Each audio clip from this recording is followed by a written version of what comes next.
Today we have Lee Povey. Lee is a former cycling champion turned entrepreneur, human behavior, and leadership coach. He founded Povey Performance, where he optimizes human performance for founders, CEOs, and organizations. He also co-founded Coaches Souls to enhance sports coaches' development and co-founded Empower Therapy and Coaching, providing research-based holistic programs. As a cycling coach, Lee played a role in the USA Olympic cycling team in creating and spearheading a program that broke national records and won Olympic champions. The sum of all these experiences made him realize the importance of world-class leadership on the basis of human psychology, behavior, and emotion. Welcome to the show, Lee. Hi, Michael. What an intro. Let's hope I can live up to it. It's crazy when somebody else gives you an intro and you think about all the different things you've accomplished. But yeah, let's kind of start with the backstory. Where did what was your life prior to cycling?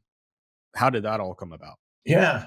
I started cycling pretty young. So I got my first bike when I was 8 and I started racing when I was 13. My dad was a cyclist.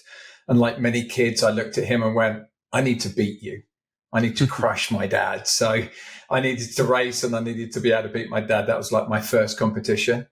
I was also playing rugby at a really high level at school and I swam for my county. So I was always really into sport and very sporty, but cycling seemed to suit me the best. And I think because my dad, it was his favorite sport, he was into it. That was the one that he really cared about and supported. So I kind of got seen there. Yeah. That's interesting. That reminds me of, when I was a kid as well, basketball was the case, right? We had a basketball hoop in my backyard. And, as a kid, you're like, yep, I'm going to figure out how to beat my dad in that. So that's funny that you shared that. It's part of every young boy's journey to kind of look at their parents and, especially for young boys, like, your dad's the king and how do you defeat the king? That's the hero's journey. Yeah, absolutely. And Lee, what brought you to the US? Because you didn't grow up in the US, right? No, so I've been here 10 years now. Little bit more about my backstory will help us get there. So I was on the national junior team in the UK, that's 17 to 18 years old. Realized I wasn't quite world class. I was good, but I wasn't going to go and, I wasn't going to win Olympics, or it was unlikely I'd win an Olympics. And at that time in the UK, there was no funding for track cycling. So unless you were going to be an Olympian and probably win, you couldn't, it wasn't a career. You couldn't earn money out of it. So I went into real estate, worked for a large corporate company for 6 years, ended up being one of their sales trainers and area directors, and loved that, like the learning I got there.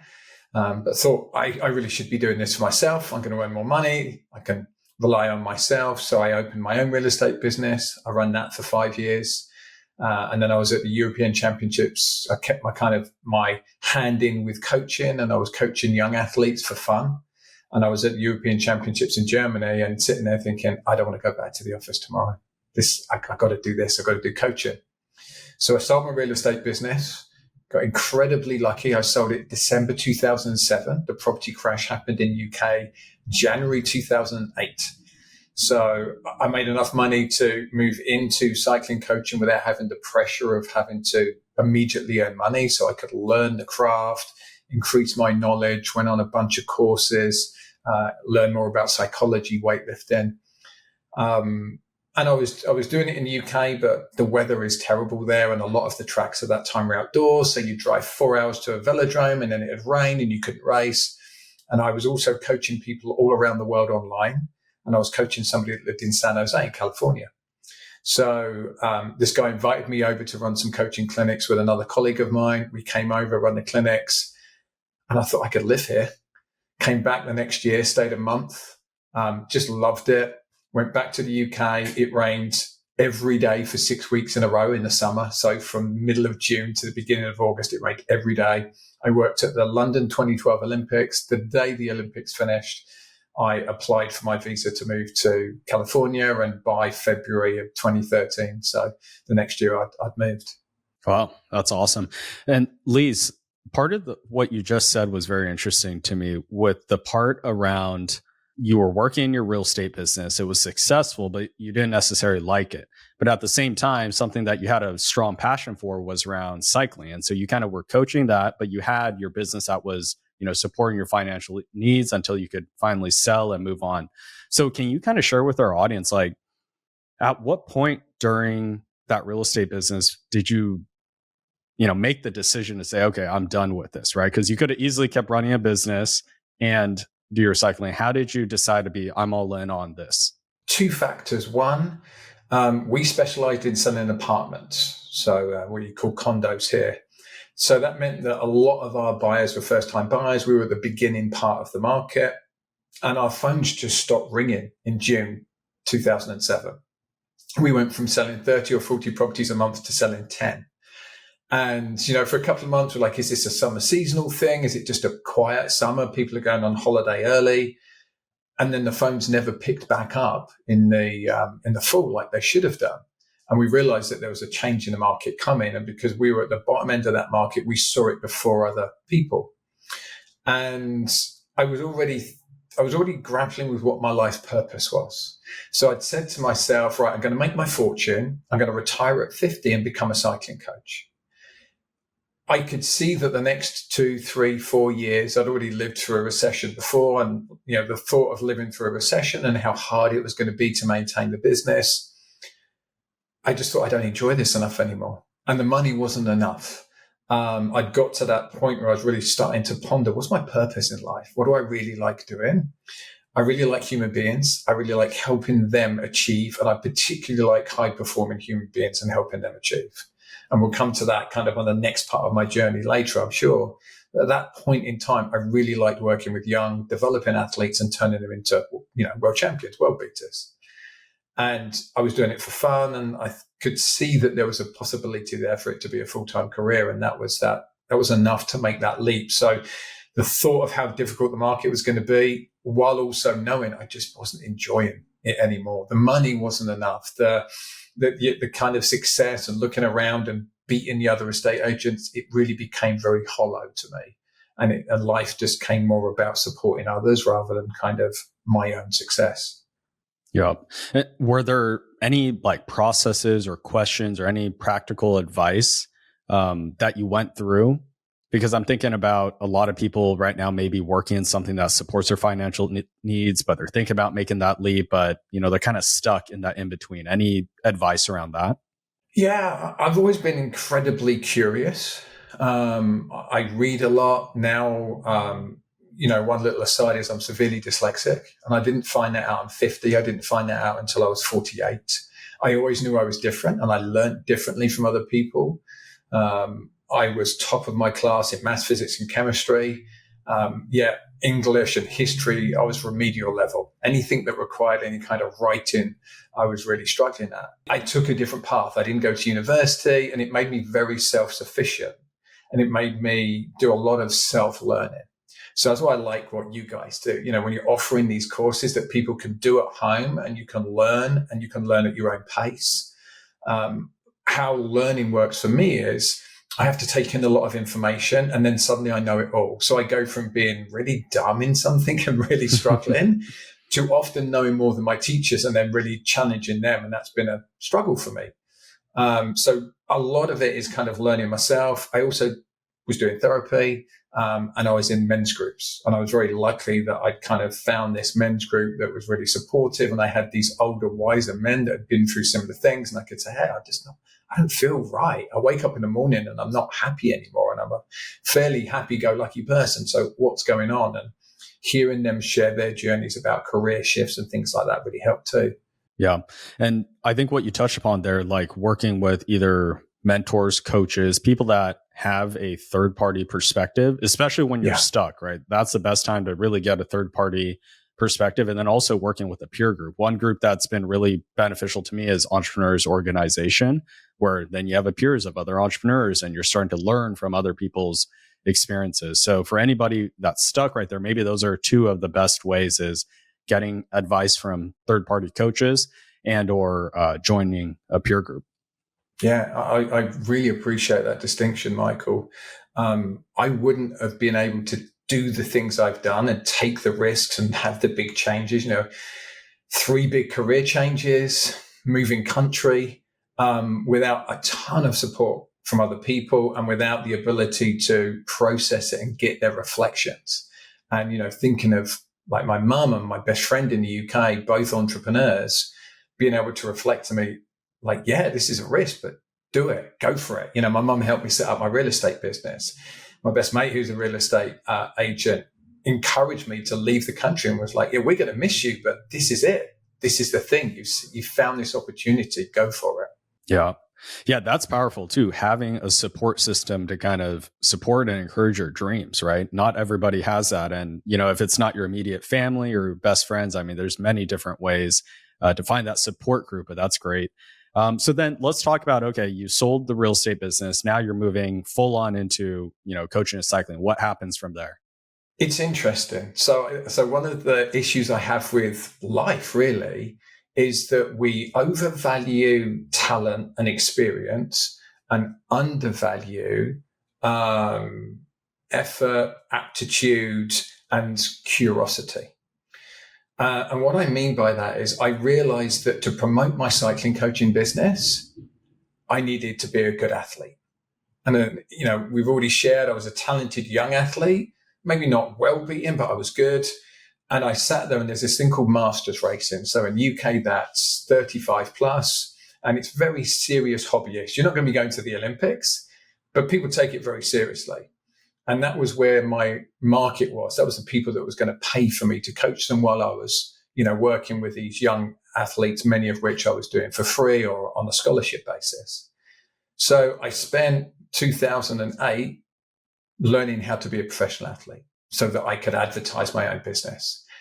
Won the national championships in 2008. And as soon as I won the national championships, everybody wanted to be coached by me. Right. And it's one of the reasons that I work with elite coaches now, because there's this expectation that if you're a good athlete, you'll be a good coach. And they are completely different skill sets. And what we often do in sport is we promote good athletes into being coaches with very little support or training. And elite coaches have some of the shortest careers of any career because it's incredibly stressful. The hours are usually crazy. There's usually a lot of travel in it. In most elite sports, the money isn't good. You know, here in America, we have these professional and college sports where the money is fantastic for coaches.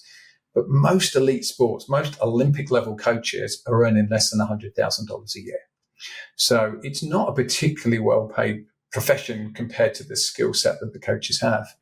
So yeah, I just realized that I needed to promote myself to be able to then convince people to work with me. So that's what happened. So I became a professional athlete.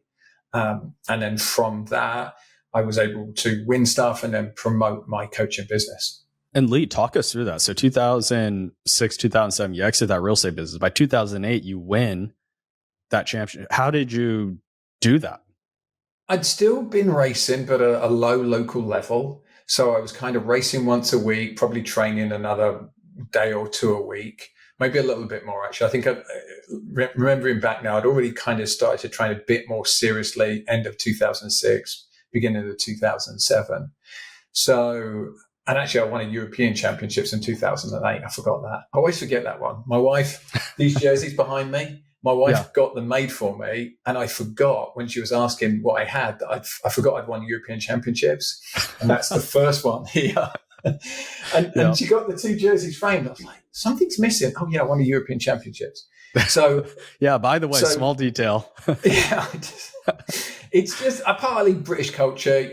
We're taught not to be too, kind of flash about our accomplishments. One of the things I love about America is that people really own their worth and they really celebrate their achievements. In UK, that's frowned upon. And I think it actually hurts people in UK and it hurts entrepreneurs in UK because, you know, you need that bravery and that support to stand up above everybody else and take risks. So I was already training a little bit more seriously, but once I sold the business, instead of working 6 days a week, my job was now training. So I was training 2 times a day most days, and I was just able to get into the best shape of my life in my early 30s. Okay, Lee, so now let's talk about the transition from coaching athletes to coaching founders, entrepreneurs, and leadership. Yeah. So I was already moving in that direction. So it's funny how our lives go, Michael.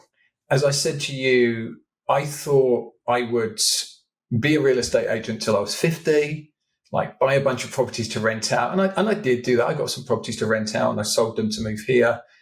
But I had this plan of, right, well, I'll get to 50, I'll sell my real estate business, I'll sell those properties, and that will fund me retiring and being a cycling coach. And I ended up moving that plan forward like 15 years. And then when I was doing the cycling coaching, I've always been, I'm an entrepreneur. I created my own cycling coaching business, ended up being the world's #1 track cycling coaching business. And I always have understood humans really well, which makes me a good coach. And I've obviously done a lot of training around that as well, but it just seemed to be a natural thing because of the way that I grew up and the way my father was. I had a very difficult father. It made me have to understand people very well to be safe. So that was how I was kind of created. And through that and understanding people really well, I thought, right, what I'd do is I'll be a cycling coach now until I'm 50. I don't know. It's always 50 until I'm 50. And then I'd go into business consultancy because I just really enjoy it. I didn't even know what I do exists at that point. And then COVID came and I had this program I created for USA Cycling. So I created it kind of separately from them. They have, and they again don't have it, but when I first moved here, they just got the Olympics for 2028 and they had no talent development program for track cycling, which offers 6 medals at the Olympics, 3 for men, 3 for women. Nothing to find talent. And I just come from the UK program, which is the best in the world and has the best talent finding program in the world. I worked as part of that. And I came here and I was like, what are we doing? We've got an Olympics in 8 years' time.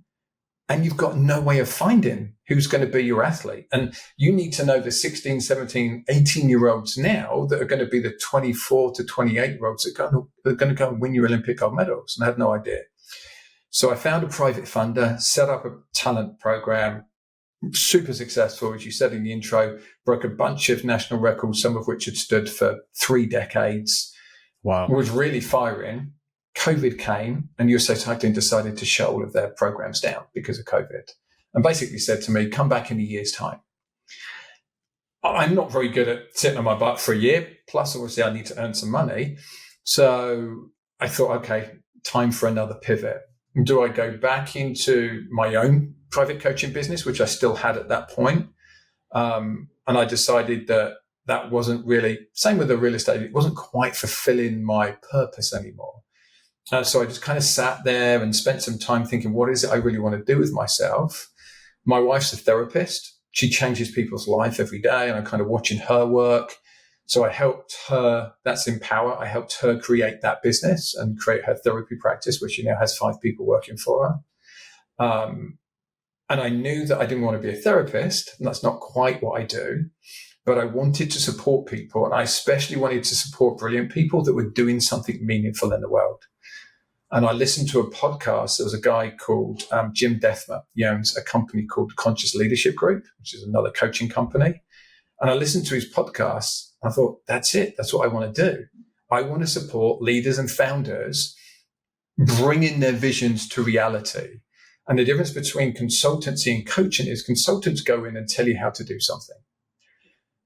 What I do is find out why you can't do that thing. Because most people know what they need to do. You know, we're talking of really smart founders, brilliant people. It's not that they don't know what their business needs. It's that there's some emotional hang up or block or something from their childhood that's getting in the way of them being as successful as they want to be. Or it's some skill set thing, like their communication is bad or their feedback is bad. I get this all the time. I used to be terrible at feedback. I'd walk into a velodrome and I'd say, what are you doing? Why are you doing it like that? Why don't you do it like this instead? And my heart was genuine. I just wanted everybody to improve. I'd go up to rivals of mine and say, why don't you do it like this instead? You'd be faster. I love watching people get better.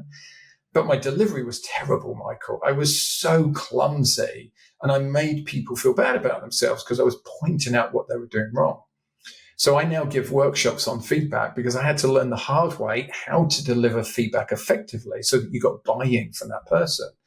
Simple things like going up to somebody and saying, I see you doing something here. Are you open to some feedback on it? I can see something that might be helpful. And if they say no, respecting that and going, of course, no problem.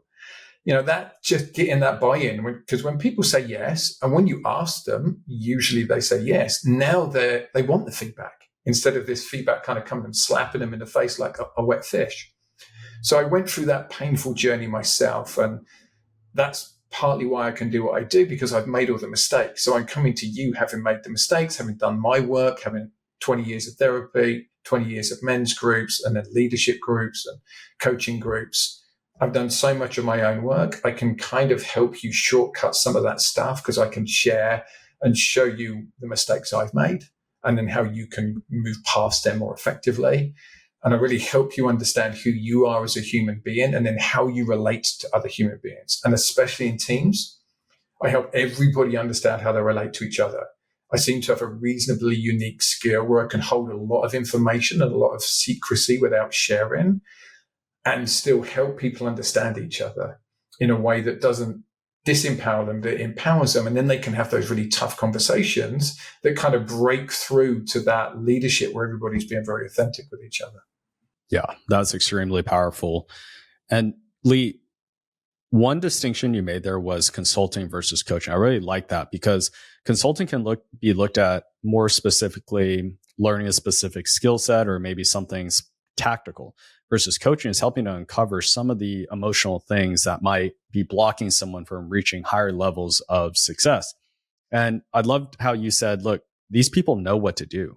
Most of people in those positions that you're coaching, they're already high achievers, high performers, but then they're probably hitting some sort of plateau or, somewhere where they're stuck, and it's probably blind to them. And that's where a coach can really add a lot of value, is pointing out, hey, here's something you may not have seen, or, there's a lot of programming that goes on in our childhood that we may not be aware of that we need to kind of revisit as adults. So I'm curious, when you're working with high achievers, what are some of the common patterns or mindsets or limiting beliefs that you notice across high achievers? Yeah, I love that. I think the most effective way to do what I do is to coach people like you. So you find, there's lots of coaches and we all do different things. I mean, it's crossover, but it's finding people like you. My people tend to be the smartest person in the room, very, very driven, often get frustrated with other people. And from a place of frustration, make other people feel smaller or lesser or not as confident, because they come in and do it for them. They come and rescue the situation. So they'll come in and see somebody working and go, I can do it faster, just let me do it. Or here, let me show you how to do it, which completely undermines the person working for them, their process of learning and growing. And then the ceiling that they hit is they get to a certain amount of business and staff and turnover, and they can't do it, or they can't be involved in everything. So a lot of the work I do is helping people let go and helping them develop more trust of other people and ultimately trust of themselves. So even if things don't go the way they want it to, or the way that they would have done it, that they can trust that it will still get the result that is needed. There's a business coach called Seth Godin, and anybody listening, I'd recommend check his work out. He's fantastic. And one of his sayings or what he talks a lot about is good enough versus perfect. The people I work with love perfect, and my job is to help them get to a point where they can be comfortable with good enough, so that their business can move forwards. Things can move forwards rather than spending 90% of the time trying to find the last 10% that doesn't even really impact the product or doesn't really impact the service. And that doesn't mean we're not doing brilliant things, because often we are. And sometimes you do stop and say, right, this piece needs to be perfect, but not everything needs to be perfect for your business to work. It just needs to be good enough. Like the packaging just needs to be good enough to get the product there safely, rather than the most beautiful piece of packaging you've ever seen if it's going to take you 6 months to do the packaging rather than 2 weeks. Right. And Lee, I think what you're describing there is a lot of entrepreneurs have a need for a sense of control. And that's where that perfectionism kind of kicks in, right? And I think what you're describing there is like an early entrepreneur where they're used to doing a bunch of stuff at a very high degree because maybe they own the whole business and they don't want to give up control, and their standard is super high. But they forget when they hire somebody, I mean, that person's not a business owner. You can't hold them necessarily to the same degree that you hold yourself. And it reminds me of a book I recently read, Buy Back Your Time by Dan Martell. And he has a quote somewhere along the lines of, something 80% done by somebody else is 100% freaking awesome. Right. And I love that because, that kind of helps to free you up. Right. And what you also described there is really a leader who starts to become sort of a micromanager. Right. And what happens there, that slowly starts to become, or quickly starts to become, the ceiling and bottleneck of the entire business, because then you're, robbing your employees of the opportunity for them to figure it out, to understand. And so one of the things I'd love, I can't remember where I learned this from, but a leadership strategy around coaching other people is around, when someone comes to you to solve their problem, hold back from solving the problem, right? Instead, trying to coach them, okay, what solutions would you provide, right? And coach them in a way to create that critical thinking and that autonomy. And that's how you start building a team of critical thinkers, problem solvers, right? Yeah.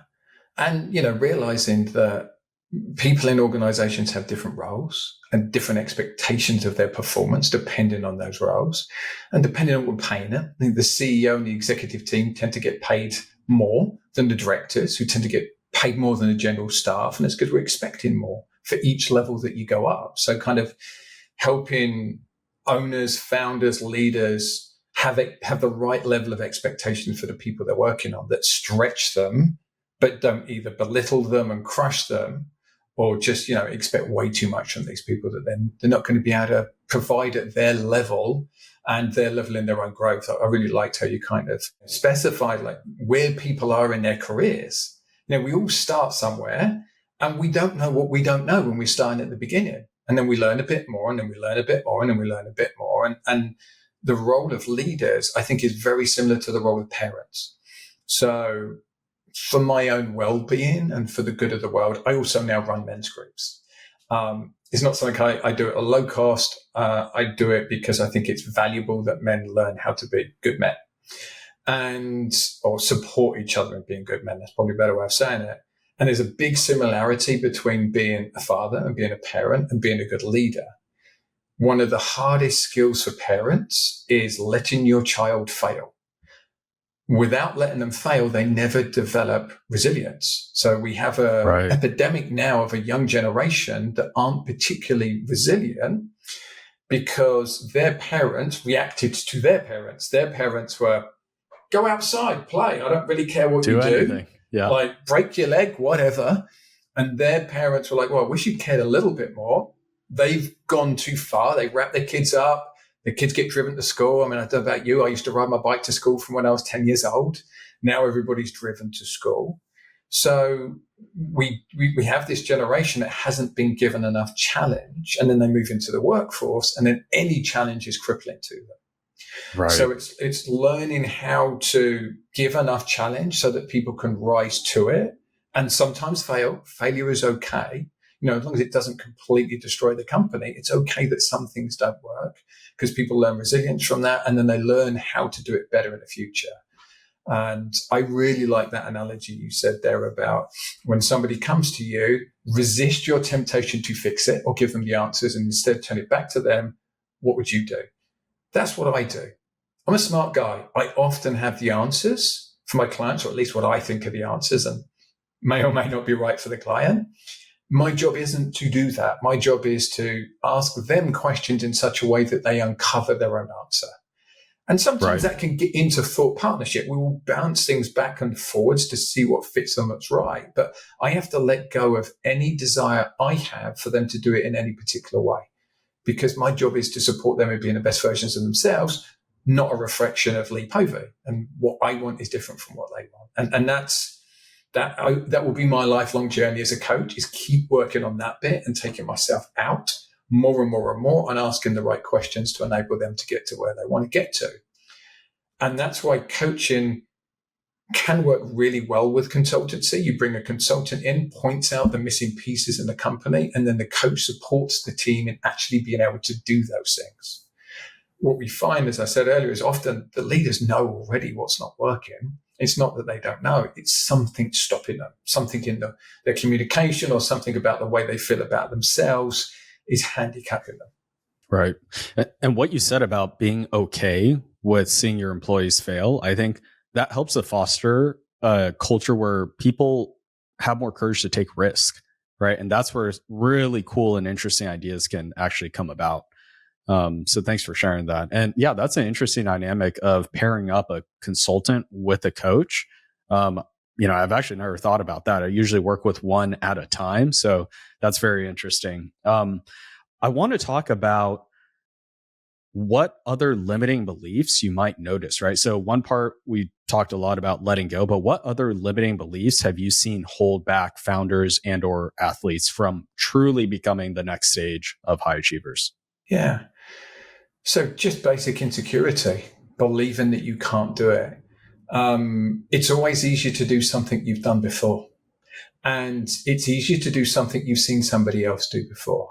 So we look at America, and typically we think of America as the land of opportunity. It's the place where you can do anything you want. Yeah, studies show us that that's just not true. One, America isn't leading the world with vertical opportunity anymore. There's other countries that do. But especially where you were born, the neighborhood you were born into, the community you were born into really affects you. Because if everybody in your community behaves in a certain way and you've not been around somebody that goes to university, then goes on and gets a career, or you've not been around entrepreneurs, it seems so much more difficult for you to do it. So supporting people in seeing past what they think is their limit. There's a book by Gay Hendricks, and the title is going to escape me right now, The Big Leap. The kind of the premise, great book. I mean, it's a little wooey for me. I'm pretty based in science. But the premise of the book is finding your zone of genius. And most of us kind of sit in our zone of comfort.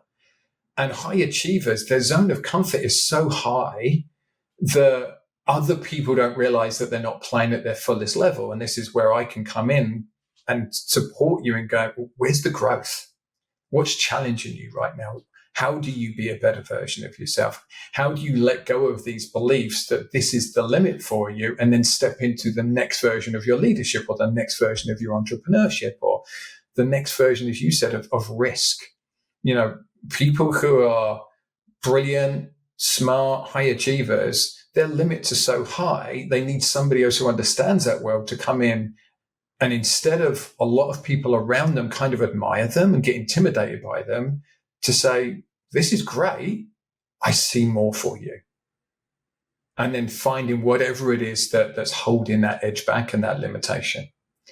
And often it's just that they've even not seen somebody else do it, or they just don't quite believe that they can do it. And you have to take risks, for big rewards, you have to take some risks. And a lot of it comes down to trust, Michael. Trust in yourself that you will be okay if things failed. We're talking about my resume. Well, I failed a lot. I've got second in a bunch of championships. I got second at the World Championships by less than 1/10 of a second. So, and I don't even acknowledge that silver medal. I really struggle with that, because it's like, I wanted the World Championships and I lost by less than 1/10 of a second. You're talking centimeters in a bike race. I've had businesses fail. You mentioned Coach's Soul at the bottom of it. Well, we're just about to close that. And I'm more specializing in what I'm doing here, because we didn't get the messaging right to sell to those coaches. So I think it's being okay and taking those risks really matters. And knowing when to pivot is also a really strong thing for people, knowing when something doesn't serve you anymore. So I see that a lot with founders that I work with. Either they leave companies, exit, or they change the nature of it, or they get more in touch with what their purpose is. A lot of the people I work with are hitting that point in their life where they've had success and they've done what they believe they should do. So they've lived the American dream. They have a good business. They've made money. They're financially secure. They've achieved something. They have some kind of admiration in the world. They have a family. They have an attractive partner. They have a nice car. And they're sitting there going, is this it? I thought there would be more. I listened to a podcast yesterday, Diary of a CEO, and young black man in the UK, tough, very tough upbringing, lots of poverty. And his purpose was to be rich, he thought. And he set himself these goals of by the time he was 23, he was going to have a Range Rover Sport, he was going to have a girlfriend, he was going to be a millionaire. He achieved all those three things and realized he was less happy than before the start of the journey. So that's the other thing, is kind of really finding out what's your purpose in life and how does your purpose align with what you're doing? Are you aligned with your work? Does it feel like it's enlivening you? Do you feel like this is bringing meaning to your life? Yeah, that's powerful. Yeah, I remember that guy's name is it's like Stephen Bartlett or Barnett. I remember he also has a book. I think it's titled Happy Sexy Millionaire or something like that. I might be butchering the name of his book, but yeah, kind of going through his story. It's a very, very interesting story. I want to touch on the topic of how do you bounce back, right? Because that to me is like, wow, you lost by 1/10 of a second. How do you mentally bounce back from that? But I want to touch on 2 points before we talk about that. So first is around understanding your zone of genius. I think that's one of the most important things anybody can go through, to have that inner reflection, understand where are you uniquely gifted, and then how can you start to delegate, your use of time on things that aren't related to that. I think another great coach that talks a lot about that is Dan Sullivan. And all his stuff I love. So for anyone that wants to check that out, check out Dan Sullivan. The second thing you talked about was part of believing. A big part of that is first seeing it in person. And it reminded me of when I was in college. So I grew up in a neighborhood where, I had different friends whose parents were very wealthy. And then my parents were very just middle class people. But I remember seeing that. But in my mind, I always believed, okay, well, you're going to be rich when you're older, right? The belief around being able to be rich when you're young wasn't really in my, subconscious or upbringing. I was like, everybody that's rich is like 50 plus, right? And it wasn't until I was in college and I met a mentor who was 26 years old, and he was a multimillionaire and, had all sorts of different businesses. And that is when it clicked for me. I was like, wait a second, like you could actually achieve that level of success when you're very young.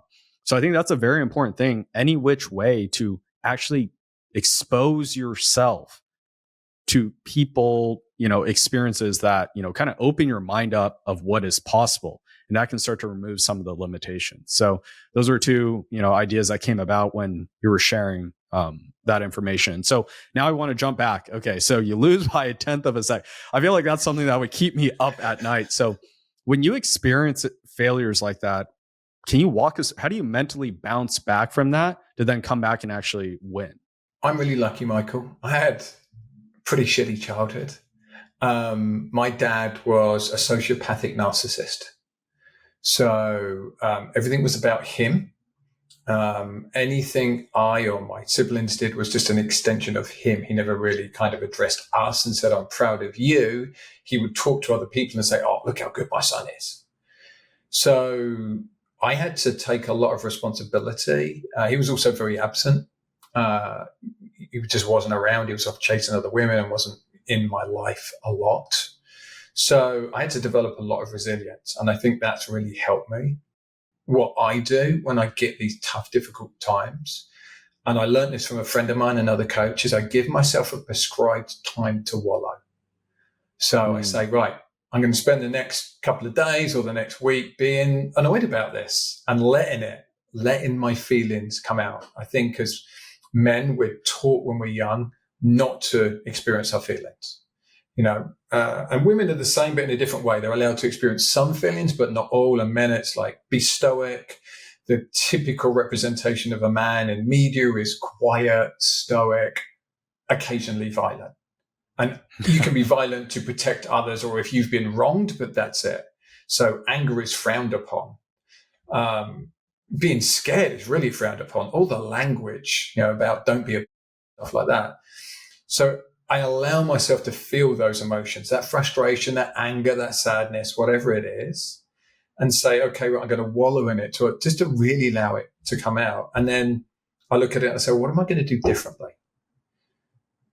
So when I lost that World Championships in 2016, I took a look at myself and I said, what are all of the things I need to do differently to be the best version of me?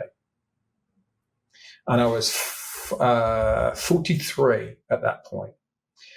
And I was 10 pounds heavier than I really needed to be because I like eating confectionery a lot. I've got a really sweet tooth. And I'm not overweight, but I'm an athlete, so I was heavier than I could be to be my optimal weight. I wasn't really as strong as I thought I could be. So I just looked at every part of my life. And what I also did, going back to the coaches and the mentors, is I reached out to other smart people. I found one of the world's best aerodynamists. And just one of the things anybody listening to this, it used to be really hard to me to reach out to people because I'd be either intimidated or I think, why would this person want to know me or help me? What I've discovered is people that are world-class at what they do tend to love sharing it with other people that are passionate. And when you reach out to them, they just want to have a conversation with you. So I found this guy that was the aerodynamist for Specialized bikes. And I started working with him, got to know him. He's now in one of my men's groups, one of my best friends. I found a professor at Utah University who was the world's leading sprint cycling physiology professor, and befriended him. I ended up giving him dating advice. That was kind of how I repaid him. I gave him some dating coaching. So I just found these people and I upped my circle so that I was able to understand physiology better, the physics of the sport better.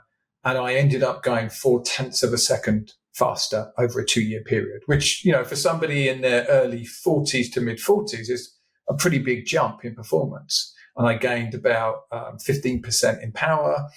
The physiologist gave me this crazy stuff to do, eccentric cycling. So we built a rig where the pedals are powered to come back at you, and then you try to resist them, and you can't because the force is so high, incredibly debilitating. You do these sessions, and the next day you'd get out of bed when you couldn't. You'd just fall on the floor because your legs didn't work. It was incredibly tough, but I just took my training to a new level intensity-wise. I didn't eat any confectionery for nearly a year, and I set myself a target of, right, I'm not going to eat until after the World Championships. And that year I won the British and the US national championships in the same year. No masters racer has ever done that before. Set lifetime records, got to the World Championships and finished 4th. Wow. And I think this is the interesting thing to share with your audience. I was the best version of myself. At 45, I went faster than I'd ever gone before.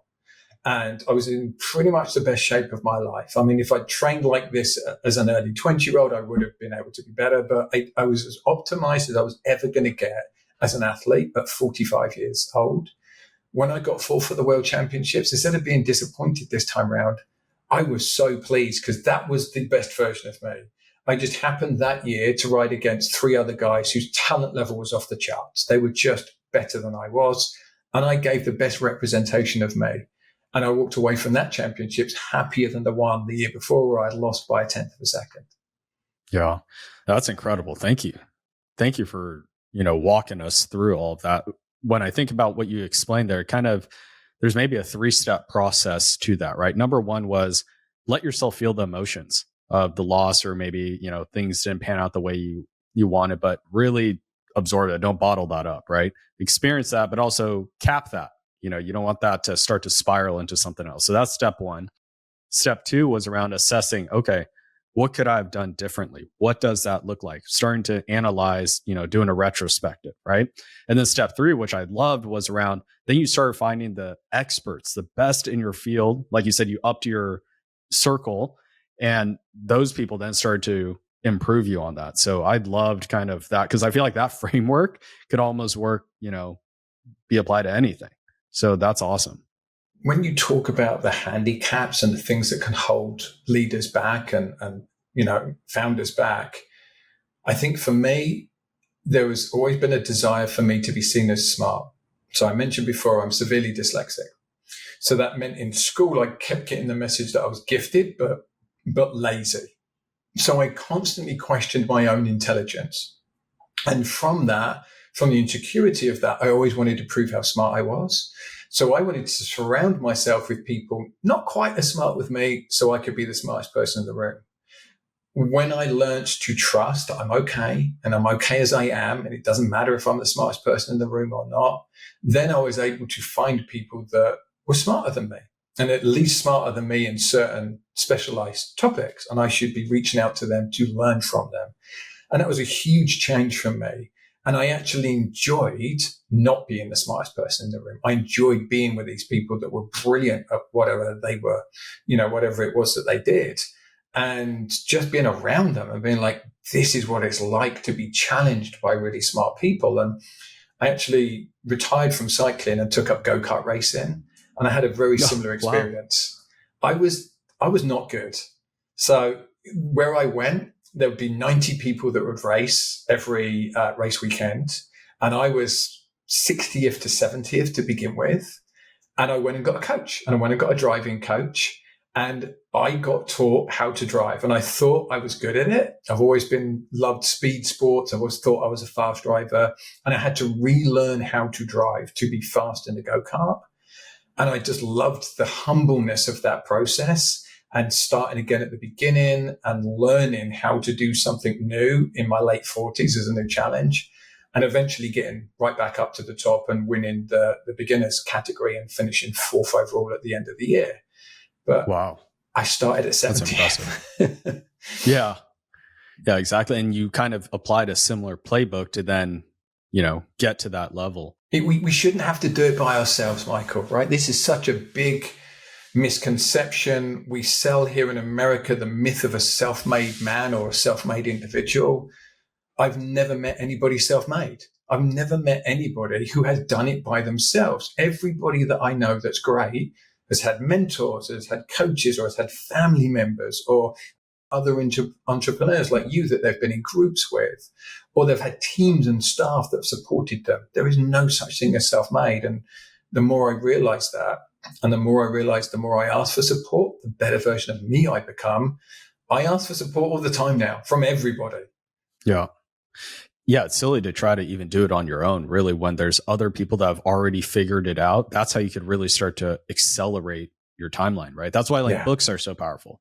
For $20 or whatever, you get to absorb 40 years worth of experience just like that. I mean, it's such a shortcut.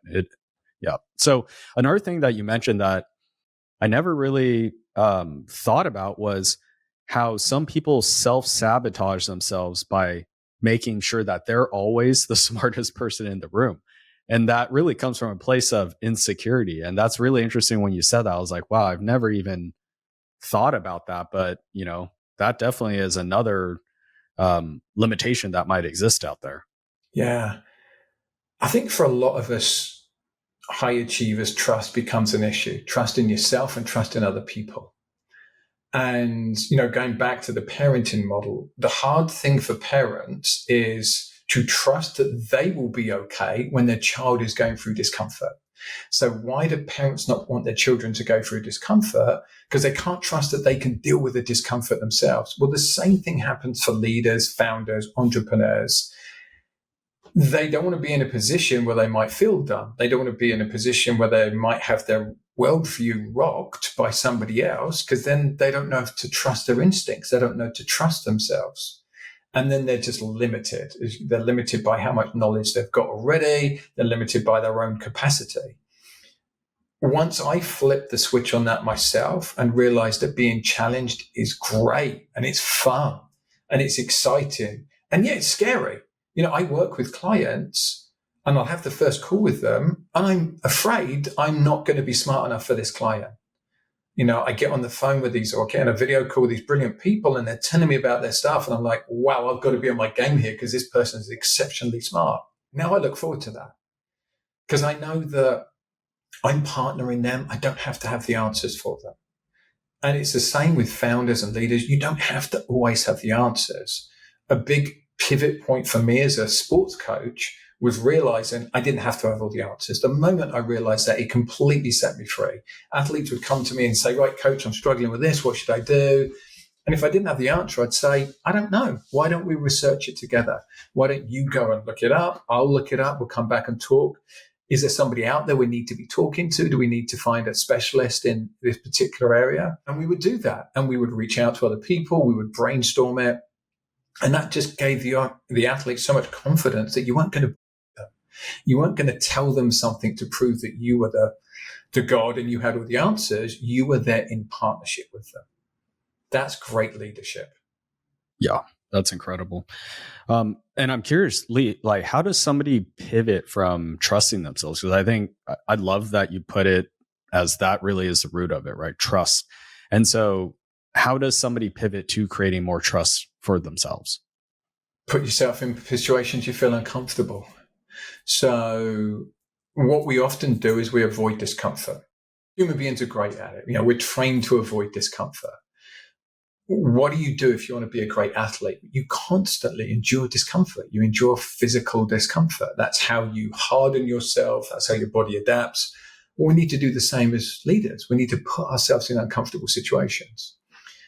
If you struggle with public speaking, what do you need to do? Well, you need to find opportunities to speak in public. The way that our brains work is when we do challenging things, we get a little bit more resilience. We realize we're not going to die. So if we want to talk about the psychology of it, we react to challenging situations the same way that we would have reacted to a lion that we might meet in the jungle when we're foraging for food. We look at these situations like they are life or death.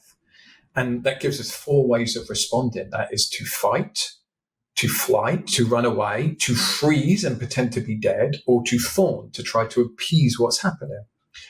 Once we understand that we're going to have these physical responses to it, we can then have our emotional response, pause, and then move into choice. How would I like to choose to be?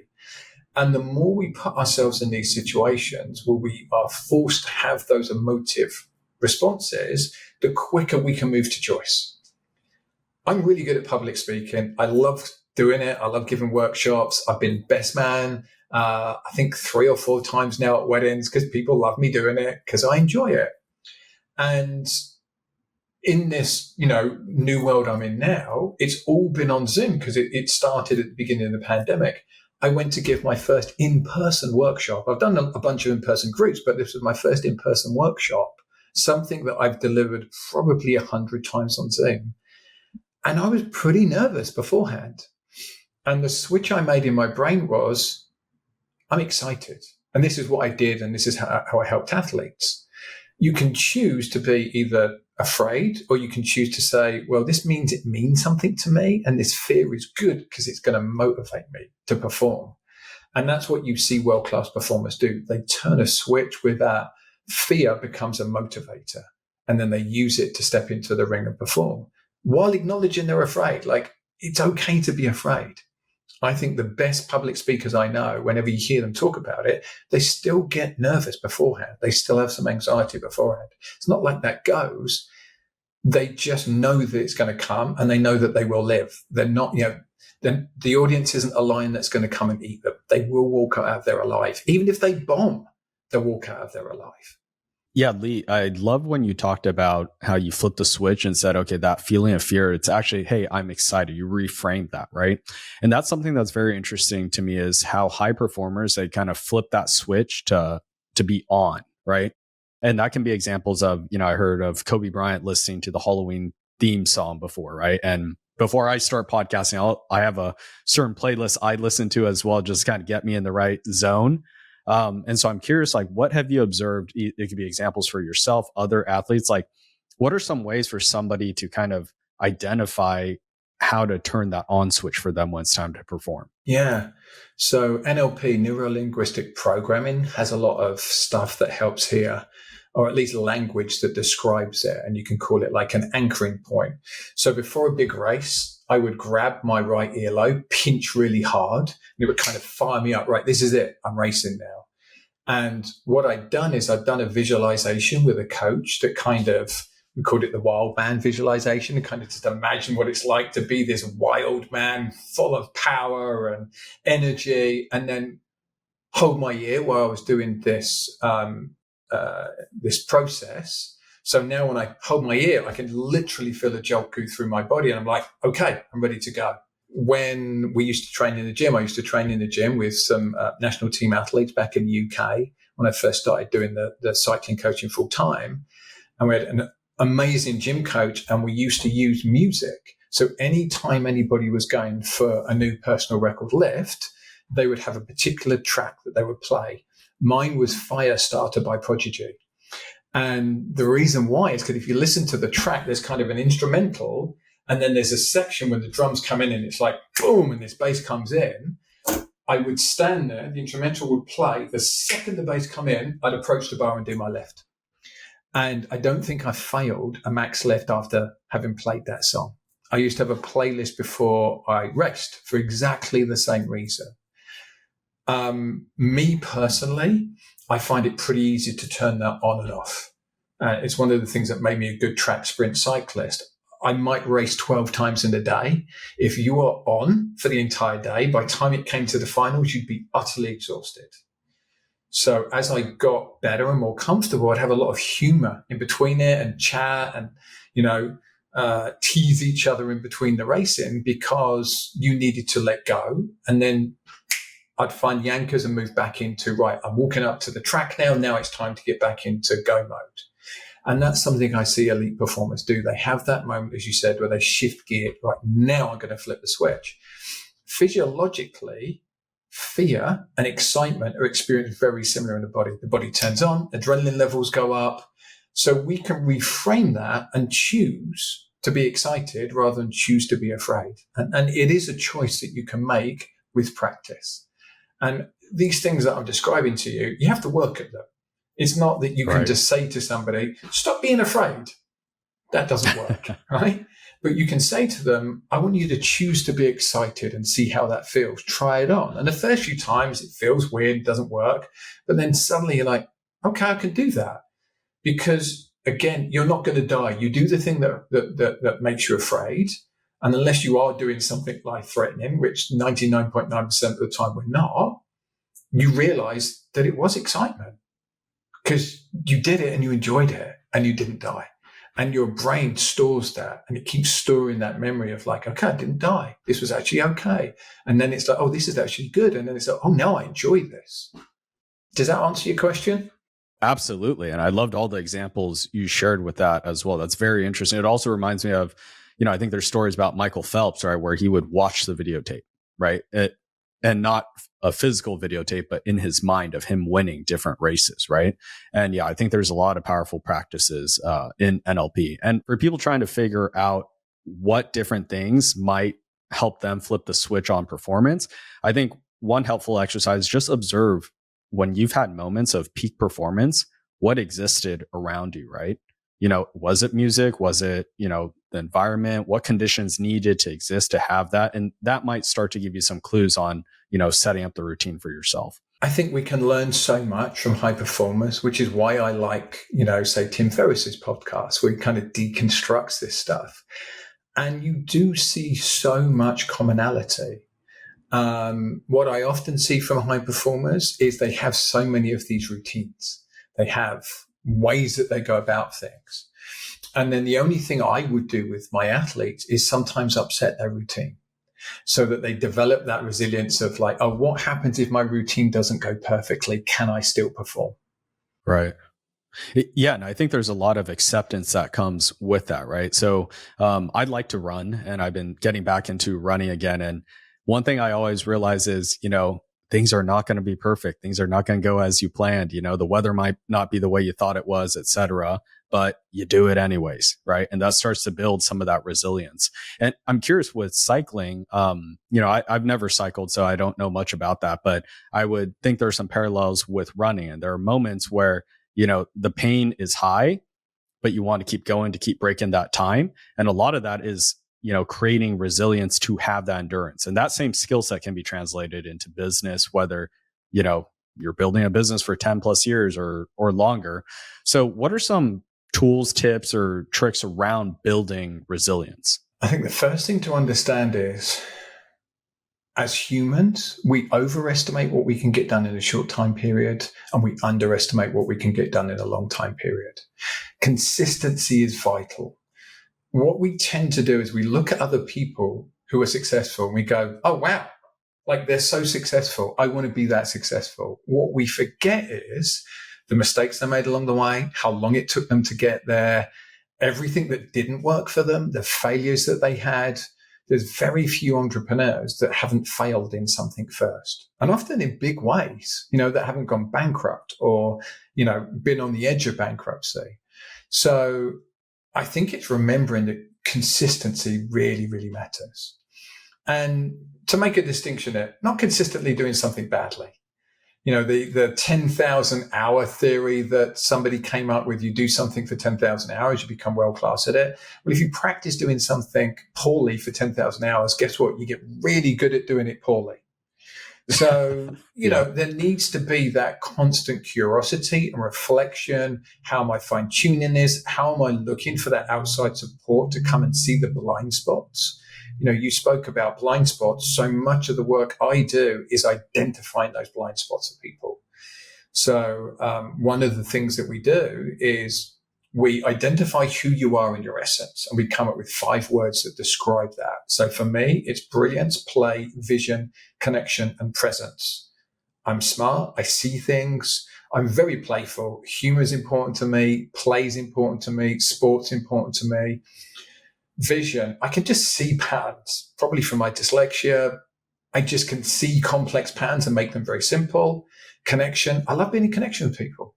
I have a men's group. I have lots of ritualized connection with my friends, which was really exposed during COVID because I thought I was grumpy and I didn't really like people. And what I realized was I'm somewhat introverted, so I have a limit.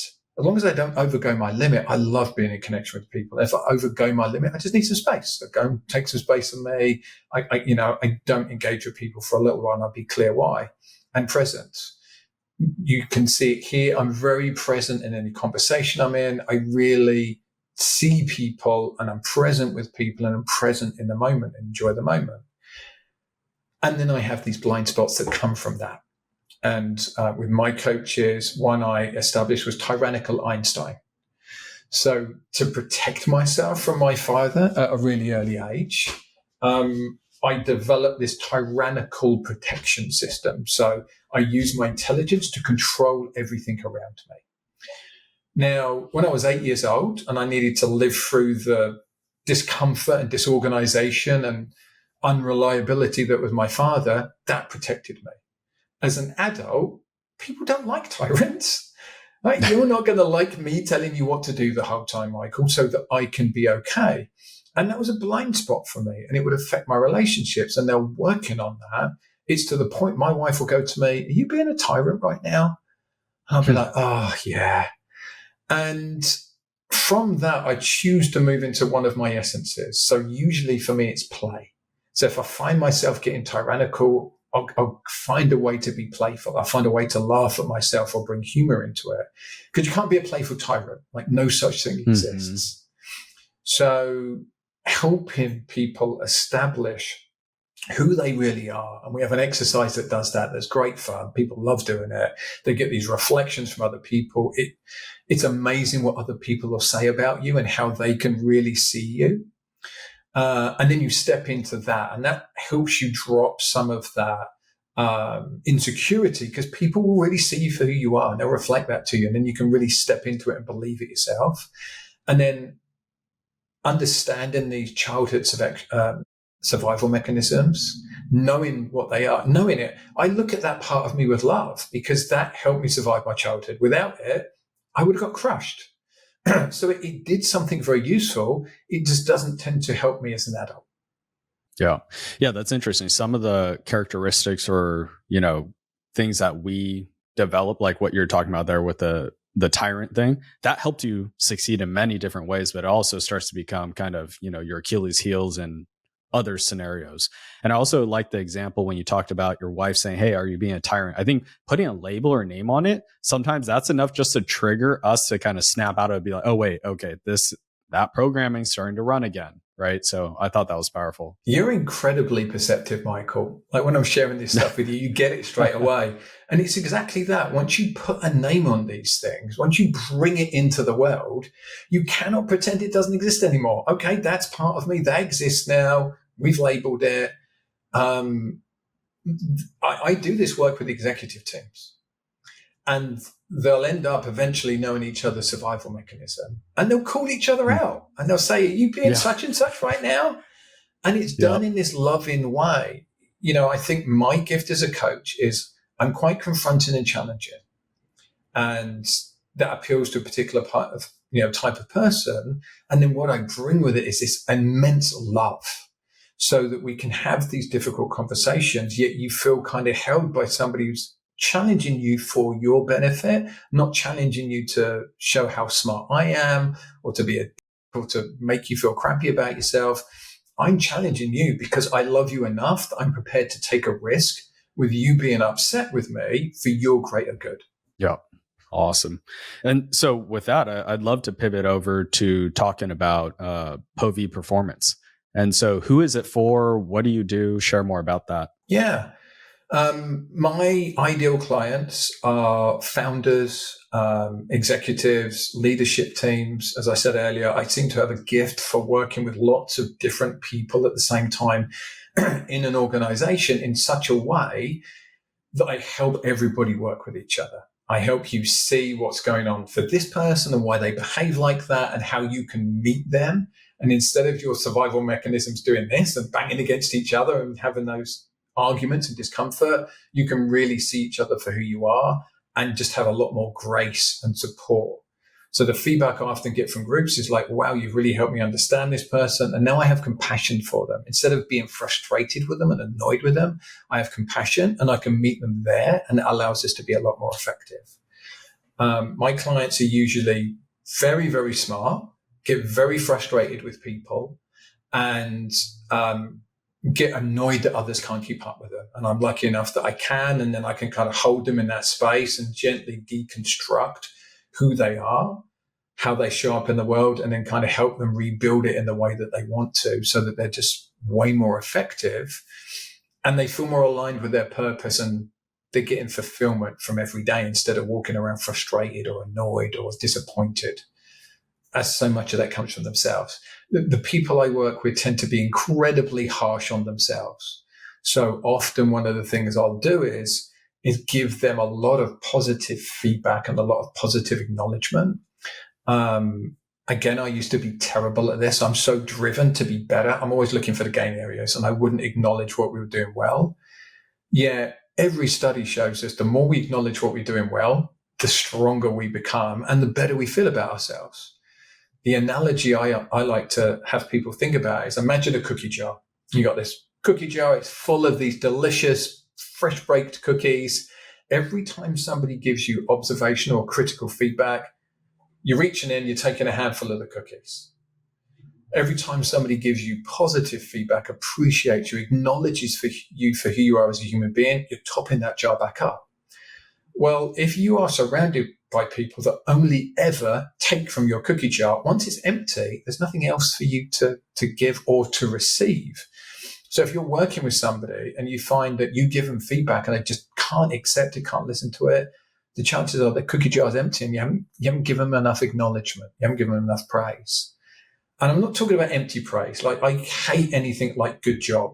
It's got to be specific. So if you are praising somebody, let's do it live right now. I want to acknowledge you, Michael, for how thoughtful your questions have been. I don't know you. Clearly you've researched me and you understand a bit about me. Your questions are thoughtful. How quick you are to understand a subject as we're talking about it, and how insightful you are to look at it and think, well, what can I take from this? How can I share this with the audience?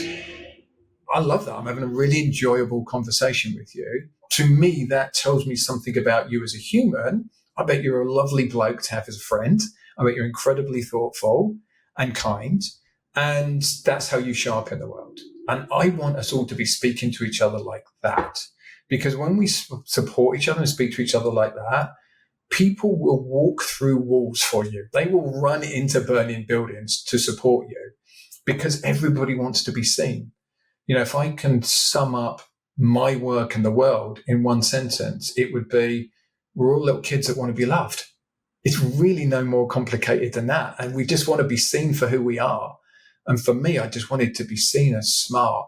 So I would over display that smartness. Well, that had a negative effect. People are like, who's this show off? I'm like, shut up, will you? And stop putting your hand up in class. Right? And now I don't need to do that. I just be me and people will see it because I'm comfortable with it. And that's what I really help people do, is get comfortable with themselves. And as I said, my people tend to be pretty brilliant people, usually pretty creative, and they have big dreams, and especially for me, they have big meaning. I don't work with people that are doing it just for the money. They want to improve the world in some way.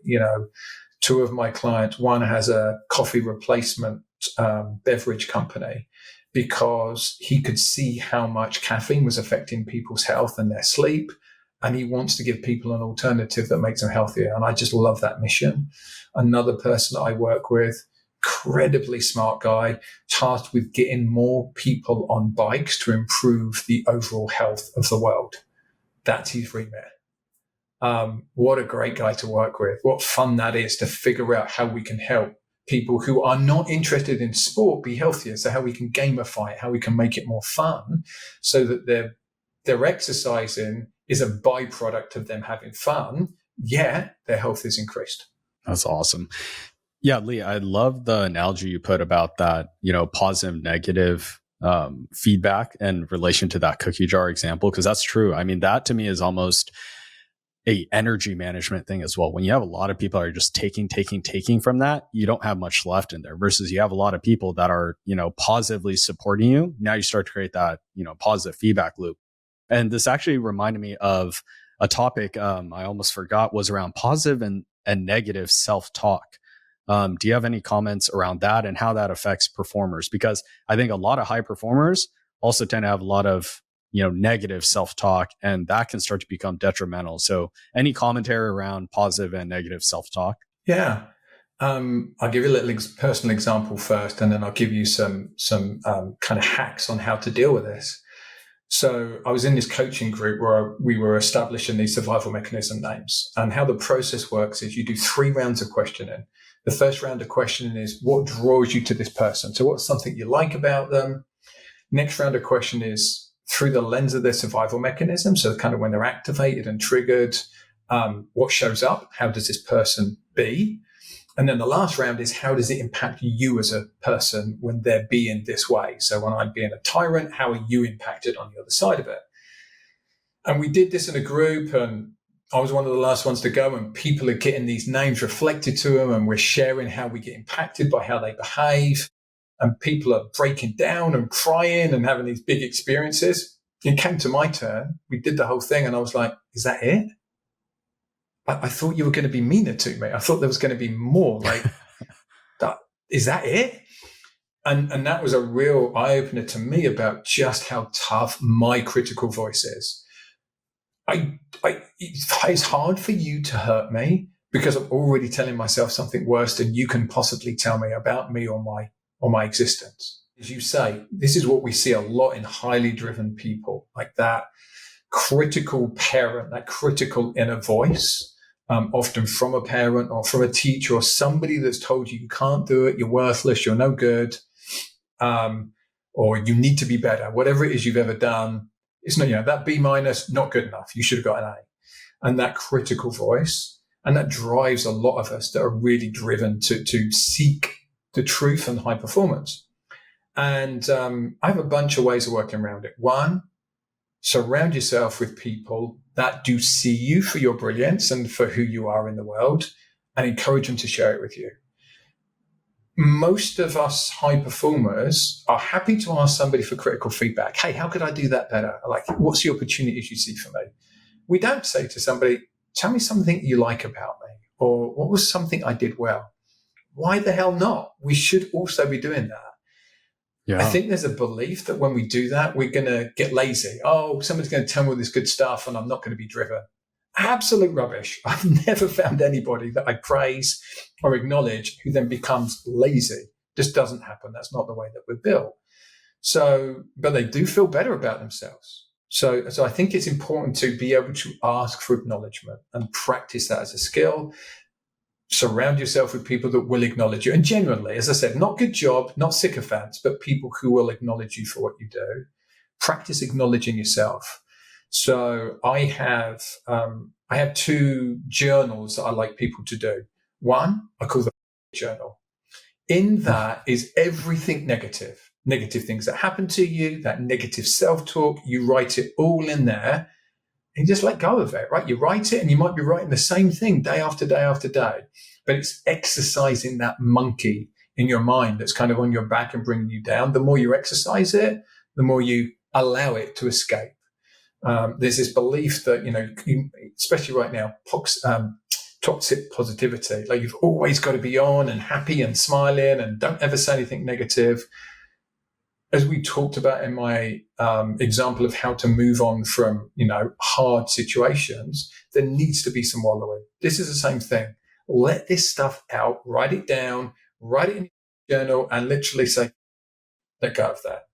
Separate journal. This is your achievements, your positive. This is your gratitude. This is the stuff that went well. Studies show us the more we look for things that are going well each day, the more we will see things that are going well each day, and the more our general mood will increase. So I think acknowledging the things that you don't like about yourself, that are struggles, write them down, let go of them, and then be looking around the world. I can look out of my window here. I'm on the seafront in Long Beach. I can see the sea. I come from Brighton, the seaside town. Every time that kind of connects me with my heritage, seeing the sea, and I have a smile on my face. So every day I have something to be able to look outside my apartment, see the sea and think, how lucky am I? Talking about upper limiting beliefs, I come from a small city in the UK, watching films set in LA. Well, I live here now.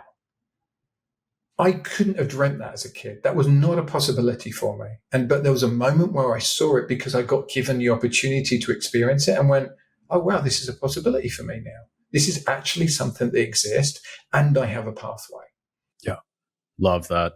And Lee, I feel like that's a great place to end this podcast. Thank you so much for sharing all your insights, knowledge. I really appreciated this conversation. Learned a ton myself as well. If people want to find out more about you, what's the best way to do so? As we mentioned offline, I'm just rebranding from Maximize Your Potential to Povey Performance. So the easiest way would just be to Google me, Lee Povey. And depending on when this goes out, my new website may or may not be live, but I have a reasonably unique name. So if you Google Lee Povey, you'll find me. Yep. And that's Povey spelled Povey. Yes, it is. Thank you, Michael. Look at me expecting everybody to know how to spell it. I was practicing your name several times as well. All right. Thank you so much, Lee.